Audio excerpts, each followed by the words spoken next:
Moi moi les babes, bienvenue dans cette nouvelle vidéo. Aujourd'hui on se retrouve pour l'update lecture de février. Et en février j'ai lu 6 livres et donc on va faire un peu une revue ensemble des livres. Je dois dire que petit mois, petite lecture, grande déception parce qu'il y a quelques livres que j'ai vraiment absolument détestés.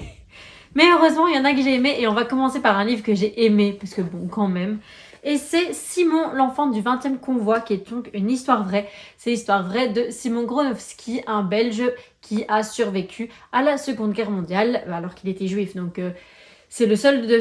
Non, c'est pas le seul de sa famille à avoir survécu, son père aussi. Mais son père est resté caché, alors que lui avait été envoyé dans un camp, mais du coup, il fait partie du 20e convoi qui, si vous ne savez pas, c'est une grande opération de la résistance. Attendez, parce que mon téléphone, là, j'ai l'impression qu'il va tomber. C'est une grande opération de 3 résistants belges qui ont en fait... saboté, enfin entre guillemets, un wagon en partance pour Auschwitz.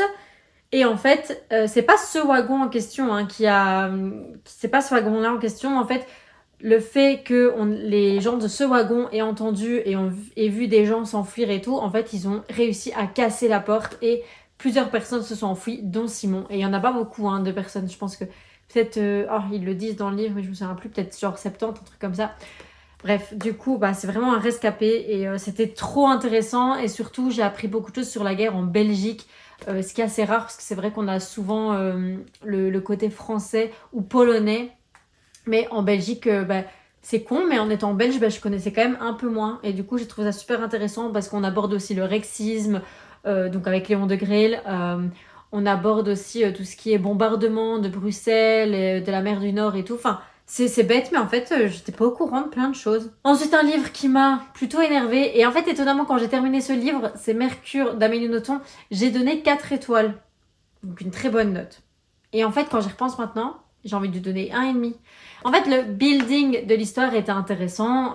Françoise Magot, je l'adore. Donc c'est l'histoire d'Azel qui est retenue, pas prisonnière parce qu'elle peut sortir, mais qui est dans la forteresse d'un vieillard qui s'appelle le capitaine. Et en fait, directement, elle va expliquer à Françoise, qui est son infirmière qui s'occupe d'elle parce qu'elle est malade. Je sais même plus ce qu'elle a, elle est pas vraiment malade finalement. Bon, bref, elle va lui expliquer qu'en fait il la viole, etc. Donc genre pas quelqu'un de sympa, mais je sais pas pourquoi. Et en fait elle s'enfuit pas. Et donc Françoise, elle va comprendre que si elle s'enfuit pas, c'est parce que le vieux, il lui a dit qu'elle était défigurée, etc., etc. Alors que c'est pas vrai. Mais même, tu vois, moi je comprends pas trop. Donc bref, à la fin, Françoise, elle se fait aussi kidnapper. Donc elle est enfermée par contre. Et puis elle arrive à sortir de là. Et en fait, elle dit oui, elle va chercher Azel en disant viens, on s'en va. Et Azel est là, non, je peux pas faire ça parce qu'en fait, grâce à lui, je suis bien, j'ai tout ce que je veux et tout. Et si je vais dans le monde, mon Dieu, je suis moche. T'es enfermé par... Le mec, il te séquestre, il te viole. Et t'as pas envie de partir parce que t'es défiguré. Mais ça n'a aucun sens. Pour moi, ça n'a aucun sens. En plus, bon, finalement, c'est même pas vrai. Mais bon, elle est persuadée, donc à la limite. Et en fait, ce qui l'a fait partir finalement, c'est parce qu'elle est jalouse, parce qu'elle découvre qu'il y avait une autre femme avant elle. Ça m'a saoulée. Voilà, le développement du caractère d'Azel m'a tellement saoulée que je peux pas. Ensuite, j'ai lu Pizza Girl aussi, que j'ai pas... C'est dommage, parce que ça commençait bien, tu vois. Je trouvais que... Bon, la Pizza Girl était un peu inintéressante, mais... Vous voyez, c'est genre le personnage... Désolé, j'ai un truc dans l'œil. Le personnage qu'on n'a pas envie d'aimer, mais qui en même temps, elle nous fait un peu de la peine. Genre, moi, j'aimais bien sa mère, j'aimais bien son copain. J'aurais bien aimé qu'on apprenne plus sur son copain, par exemple. Et par contre, j'aime la quarantenaire qui s'appelle Jenny. J'allais dire Jane, mais Jane, c'est la Pizza Girl. Jenny, j'appréciais son personnage et tout. Et en fait, ça part totalement en couille, quoi. La fin, c'est juste une girl qui est atteinte d'érotomanie, qui rentre chez Jenny dans sa nouvelle maison parce que genre elle lui manque et tout. Alors que, calme-toi ma belle, qu'est-ce qui se passe? Donc, elle développe une obsession envers Jenny alors que vraiment, elles sont même pas amies, quoi. Bref, ça m'a un peu saoulée, j'ai l'impression d'avoir perdu mon temps. J'ai lu Tout ira bien d'Elena Tenace, qui est un livre sur le harcèlement scolaire et qui a inspiré le film T'inquiète. J'ai pas encore vu le film, mais en tout cas j'ai adoré le livre. Déjà il est tout petit, il se lit très très très vite. Mais franchement, j'ai pleuré évidemment à la fin. J'ai pleuré. Je trouve que c'est vraiment un livre qui devrait être une lecture scolaire. Parce que, important, le seul petit point négatif, c'est que j'ai vu quelques fautes. Donc c'est vrai que pour une lecture scolaire, c'est toujours un peu chiant de mettre des trucs avec des fautes. Mais sinon, franchement, l'histoire est trop bien, quoi. Trop bien, trop émouvante. Enfin, je trouve ça hyper utile. Bah, je pense que c'est un truc que si vous êtes maman d'ado et que vous regardez ça, bah, faites-le lire à votre adolescent parce que, ou même enfant, enfin, ça, je pense que même les enfants peuvent le lire. C'est très très intéressant et c'est trop triste par contre. J'ai lu également Le Café du temps retrouvé de Toshikazu Kawaguchi aux éditions Albin Michel et j'ai adoré. J'avais adoré le premier tome, mais j'ai préféré le premier tome quand même, j'avoue. Mais c'était sympa, moi j'adore hein, lire la littérature japonaise avec les petites morales, le truc un peu contemplatif. J'apprécie beaucoup, franchement. J'ai pas apprécié toutes les histoires, mais globalement j'ai dû en apprécier 3 sur 4. Il y en a une, mais je me souviens même plus trop parce que c'était déjà un mois, parce que je l'ai lu en début de mois.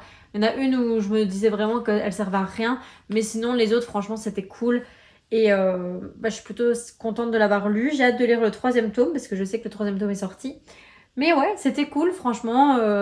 Les morales sur profiter de votre famille tant qu'elle est encore là. Hein. C'est ça globalement, hein, tant que le café est encore chaud. Donc j'adore. Et le dernier livre que j'ai lu en février, c'est Éclat dormant d'Alix I. Harrow, Rayon de l'imaginaire. Donc c'est Hachette livre. Et j'ai pas trop aimé. Ah, c'est fou parce que quand ce livre est sorti et que je l'ai acheté, tout le monde était là. Ah ouais, tu vas adorer, c'est trop bien et tout. J'avais vu plein de super bons avis et machin. Et en fait, j'ai pas aimé du tout. J'ai pas compris si on était sur un Friends to Lovers ou sur un triangle amoureux. Je trouve que les trucs des... Vous savez, des trucs parallèles, les mondes parallèles, est super mal expliqué. Enfin, c'est vraiment expédié et torché, quoi. Alors que je pense que si ça avait été un livre plus long, en fait il fait 180 pages, donc c'est trop court.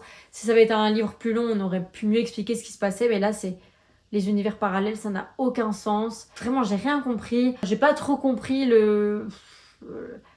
l'analogie, ça se dit, enfin en tout cas la référence à La Belle au bois dormant finalement, enfin j'ai pas compris. Peut-être je suis complètement stupide, mais je suis passée vraiment à côté de l'histoire. J'ai vraiment pas aimé. C'était rigolo, c'était sympa, mais si je l'avais pas lu, c'était pareil, quoi. Donc voilà, c'est tout pour mes 6 lectures de février. On se retrouve la semaine prochaine pour une autre vidéo, mais je sais pas quoi. Encore, faut que je le trouve. On se retrouve le mois prochain pour l'update lecture de mars. Bisous, ciao.